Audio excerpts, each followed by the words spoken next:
But sir, I will not call the name. The letter reads, Dear Mr. So-and-so, lands to be allocated to Hope Inc. under the 10,000 housing project.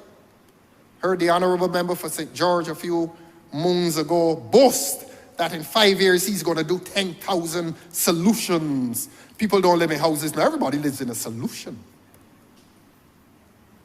My solution is up the road. His solution is cross the road. Nobody lives in houses now. So these sexy words, a solution. I am directed, the letter starts, I am directed to write to you and confirm the areas that will be in the first instance allocated to your company for development under the current housing trust. This is a man signing his death warrant.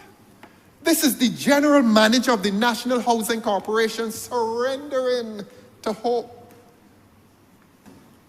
You know, when two dogs are fighting, the one that thinks he will lose goes on his back and invites the other one to cut his throat. Pardon the analogy.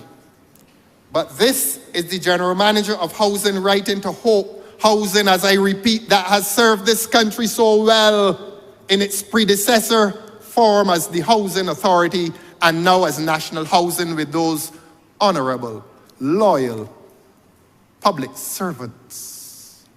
And here's the general manager writing to the chief executive officer of a company called Hope, describing itself with having a status of a public-private sector partnership, which I say to you is nothing public about it. It is a private interest masquerading as a public entity. And you know that, Minister. You know that. But I'm not blaming you, because I know you're not the author. I know the voice of Jacob, and I know the hand of Esau. You like that? You love that. You and I went to Sunday school, you know.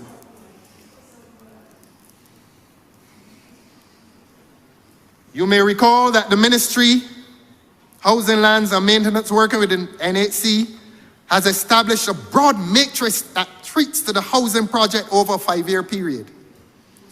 To bring a more focused approach in the short term, several key sites have been selected and brought forward as opportunity spaces that will be able to accommodate the volume of housing required. To this end, the sites listed below in the table are to be allocated to Hope Inc. to facilitate your directed objectives. The voice of Jacob, the hand of Esau.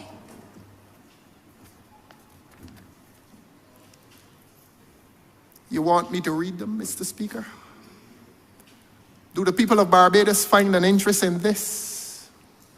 That their precious lands, which every government used to put into the name of the National Housing Corporation, thou good and faithful servant, the National Housing Corporation, is deemed to be a failure in 2024, and a private company masquerading in the clothing of public status is handed these private lands, the voice of Jacob, the hand of Esau.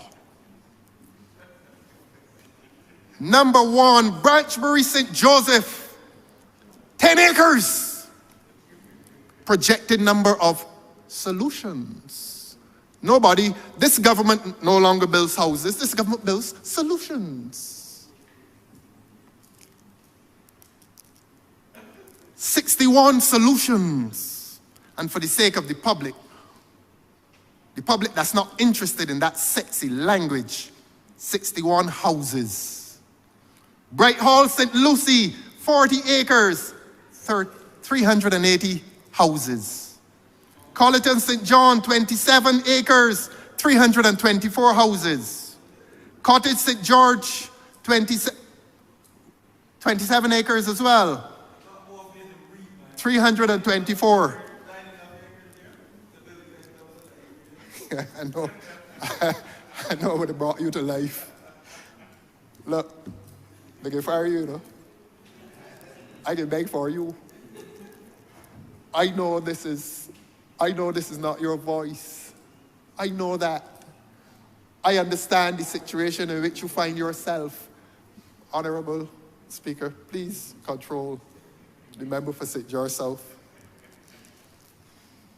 who told this country that he's going to build 10,000 houses in 5 years.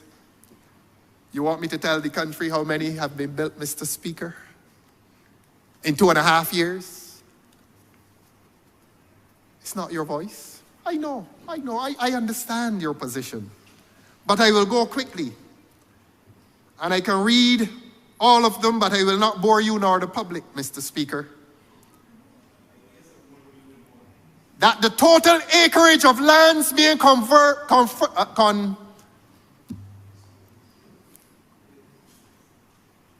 conveyed, thank you. The total acres of lands to be conveyed to Hope is in the sum of 478.2 acres of this precious Barbadian soil, where the blood of the slaves irrigate trees and bear sweet fruit. And along comes a private company masquerading with a public status. And a parliament of this country hands to that private company in masquerade 478.2 acres. And the people in this country should be pleased. And the people at National Housing Corporation should be pleased that they are to be sent home eventually, because that is what the government will do. It is going to send them home. And they have you presiding over this infelicity.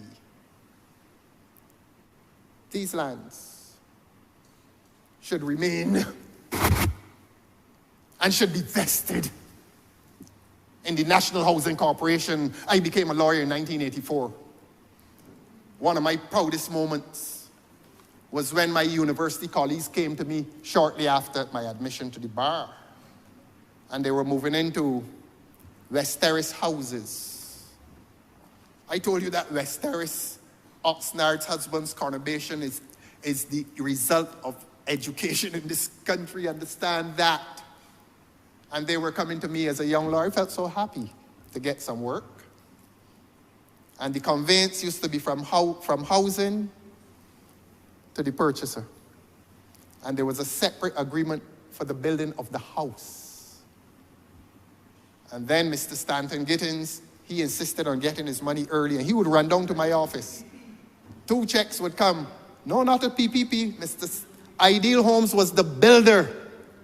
And there were other companies that were building. The builders, the land was never conveyed to the builders. Honorable member for Christchurch West, I know what I'm talking about. I believe the speaker may have done some of those conveyances as well.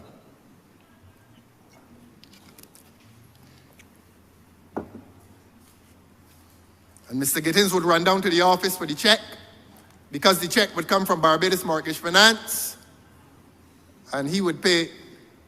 I would hand it to him and wait for my client to pay me. And one day a lawyer called me and said, "Man, you very foolish. You must take your money out before you pay it to Mr. Gittins." I said, "No, I mean, the person trusted me. It's my colleague from university, and I allow them to pay me when the transaction was finished." But the point is, that is how housing typically and traditionally operated. That you vested the land in NHC. And NHC contracted the builder. And there were 2 transactions, a conveyance of land and an agreement to build a house. So the government never lost its control of the transaction. But today, in our beloved country, instead of giving the land to National Housing Corporation through this parliament occupied in majority by this government,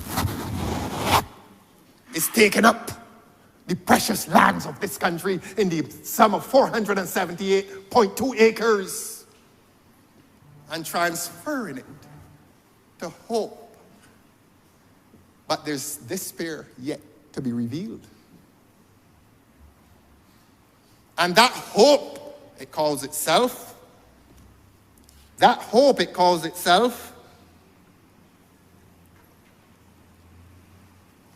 let me read the last paragraph. The NHC will very shortly reach out to you to arrange a series of visits that will allow your team to familiarize themselves with the development sites. You can imagine the NHC now writing to a company, a new company on the block, incorporated in 2020. 2020! And teaching them how to kill the NHC under this minister's charge. Watching the shifting. It's the voice of Jacob. You are not guilty. I find no fault in you. I understand what is going on, but it is not my understanding that is important. It is what the people of Barbados need to understand. The people of Barbados need to understand what is happening with their birthright. $60 million out of something called the Housing Credit Fund. Public monies, the Housing Credit Fund. $60 million later. $60 million later, that money has been paid to hope. And yet there's despair in this country. How many people moved in? I don't know today's date. The 19th, perhaps?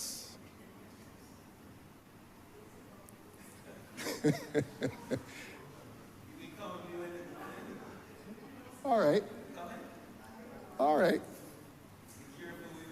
The honorable member for St. Michael's East came in here and got himself in a lot of trouble. A lot of trouble. I remember it well. I felt very sorry for him.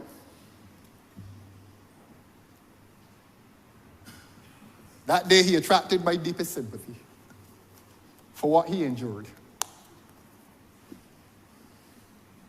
He came in here and called your solutions all kinds of names.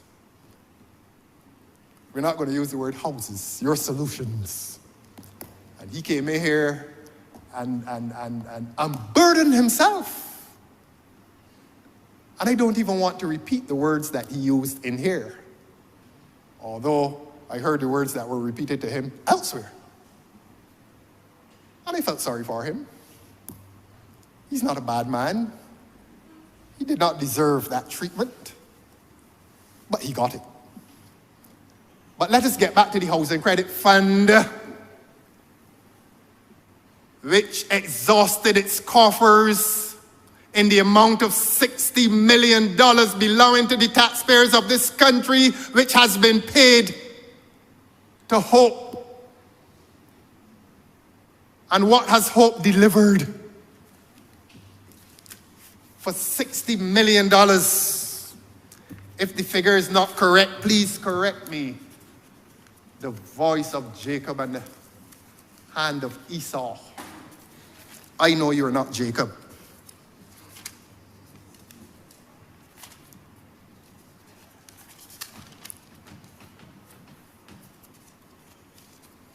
That land at Lancaster was valued at $18 a square foot. Hope got the lands at $2.50 per square foot.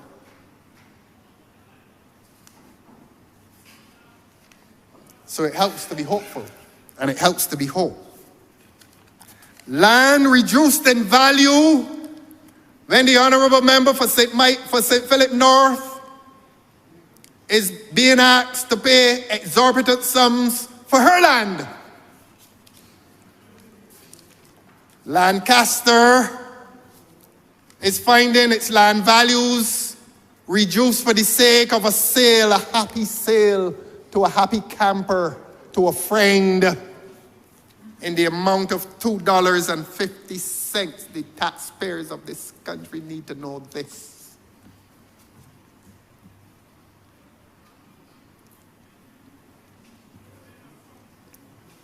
And $60 million later from the Housing Credit Fund, we have 131 solutions. Houses. 131 houses, and $60 million of the taxpayers' money has been paid out. I began by asking this government to give account. And this opposition has the right to ask this government to give account. This opposition has the right to ask this government to show transparency. That is a right that we have, and we will exercise it without fear. I am alone on this side, but I'm not lonely. The people of Barbados have sent me to do this work. This I hope I will. Every single one. It is not what I like. It is what is the truth. And I want you to admit through you, sir, that after 2.5 years, having promised to deliver 10,000 houses, 2,000 a year, so that at the rate you had planned to go, it should have been 4,000. And if we're approaching half of the year, you should have had 5,000 houses, my friend. But you have 131 houses. But nobody's perfect. But the amount of $60 million of the taxpayers' money, which has constructed 131 houses, account needs to be given to the people of this country. Give some account, either through the voice of Jacob or the hands of Esau. We want the truth. So don't shift around in your chair. I want the answers, not me. The people want them. Juravilla. I know you're the photographer, you know. I know. Yeah, I check the angle. Some boring foolishness is being talked to here. It's about it. Juravilla project. Houses out of Guyana. Juravilla. The people of Barbados saw them displayed at AgriFest a year or two ago. Beautiful little houses. And this ministry went down there and bought a whole heap of them. Incompetence is the word, you know. Incompetence, Mr. Speaker, is the word. That somehow they did not do their due diligence to discover that the Juravilla houses, that the cheap prices they were quoted did not include matters of the foundation. So that this ministry rushed after what looked like a good deal. This ministry went into a bargain basement. But the people of this country have not benefited. Those houses are, you will get a chance to speak. He will get a chance to speak, Mr. Speaker. And he will tell the people of this country where the Juravilla houses are located right now while I am here speaking on my feet. He will get a chance to tell the people of Barbados that not one Juravilla house, according to my information,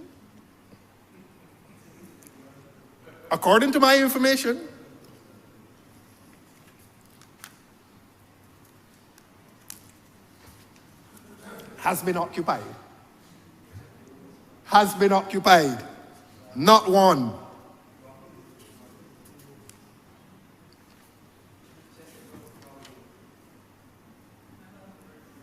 The public didn't think it would get worse. The public did not think it would get worse. You know, during the St. George by-election, the famous statement was uttered, all big works got to come through me. You remember that? All big works got to come through me. You stop laughing. You frightened? The Prime Minister laughing? Well, you can laugh now.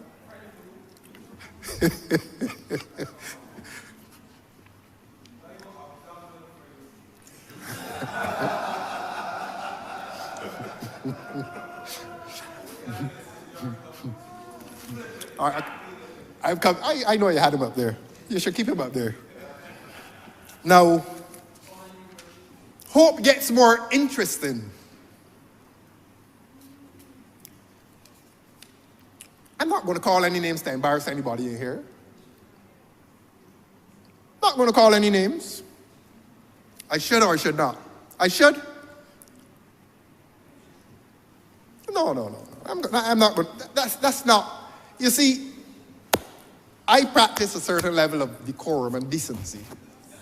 And I don't use the privilege of this place to abuse people. You not seeing it? I'm not going to call your name though. The CEO is paid $20,000 a month. The people cleaning the roads were paid $500 a week.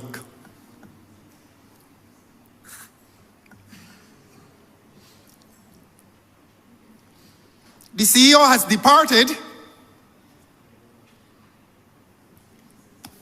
and we now have a new CEO. I'm not even going to call his name. He's a man from England. And I'm talking about hope, which is our national despair.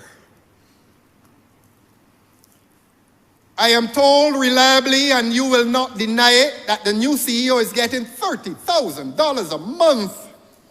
And what is worse, under the charge of a prime minister who has to be concerned about our foreign reserves, he is being paid into a bank account in England.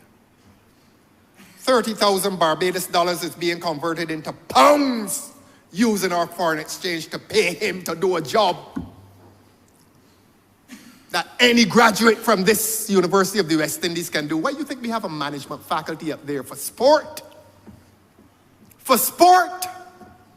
What are these people doing? What is their brilliance? What is their competence? That in 2.5 years, they could only construct 131 houses for $60 million belonging to the taxpayers of this country. And you bring a man from England to do that simple job. Who is he? Is he like the man from BTMI? Will the man at the QH prove himself to be a guru? Never having worked in a hospital before? I don't use the privilege of this parliament to abuse people, but I want the people in this country to know the truth.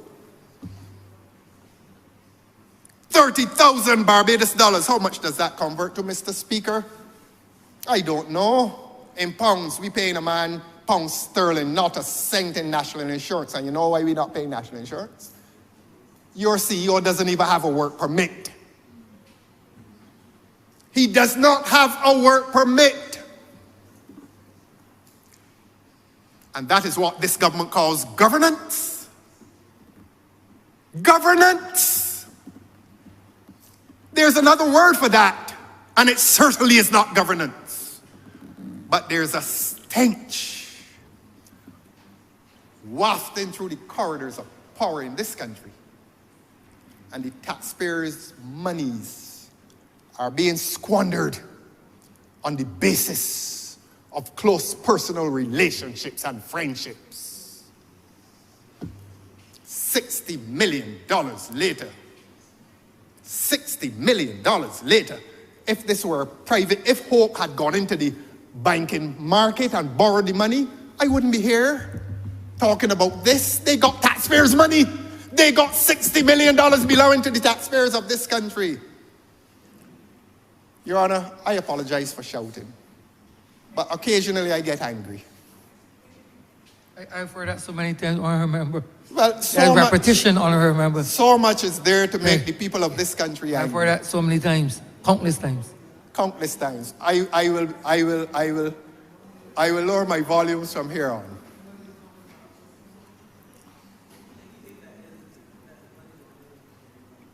All right, cool your passions then. Cool your passion. You're not getting fired this evening.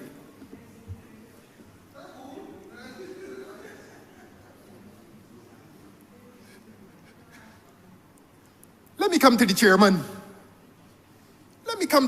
I dealt with the CEO who is getting his monies paid into a bank account in England. $30,000 belonging to the taxpayers of this country. Converted through the central bank into pounds sterling. And y'all can't give a little man a job cleaning the bus stand? What really is happening in Barbados? What is this negation of self? Why are we being treated in this country as if we have no worth by this government that thinks it is such a good government? But that is self-perception. That is your reality. The people do not think that you are a good government. The people are afraid that this government has trammeled their rights and even their right to a voice, and that is why you heard what you heard last night.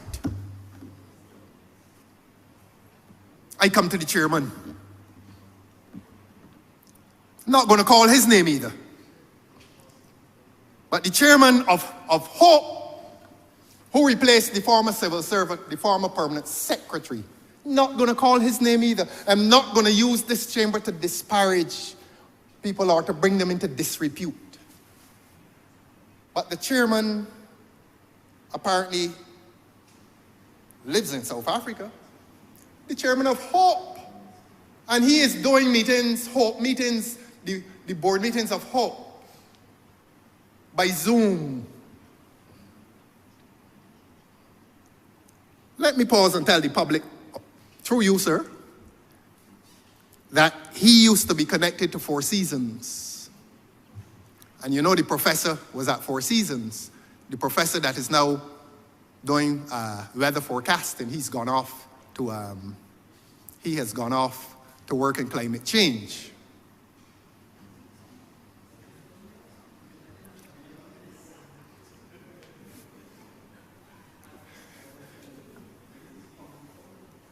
Not comedy hour at all.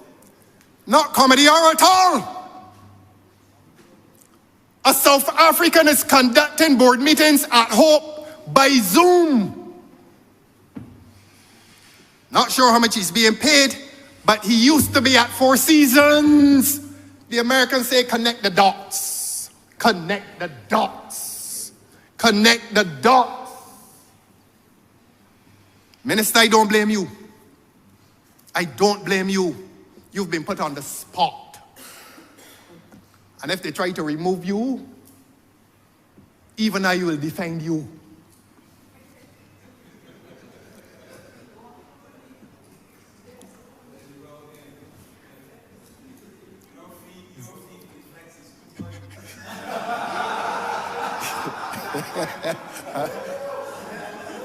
Your head on. Your head on. Your head is on. I hope you don't. I hope you don't suffer a similar fate. That's my comeback. Walk the straight and narrow, my friend. May I proceed, sir? The new finance consultant has a full-time job in another Caribbean island. I think it is St. Lucia. So HOPE has now been exported into far-flung lands of despair. The chairman is in South Africa. The CEO is an Englishman without a work permit who receives his money, the taxpayers' money, in England. And the new finance officer is receiving $14,000 a month while she is in full-time employment in another Caribbean island. I'm not trying to disparage them. I am trying to ask this government to give account for public monies. And why 3 West Indians, and better yet, 3 young Barbadians, perhaps with a first degree or masters in management, why can't those people do this simple work? But then it appears not to be that simple. Because in 2.5 years, having been given 478 acres of the land of the people of Barbados, they can only deliver 131 houses. And this government, in arrogance, believes that it is so well loved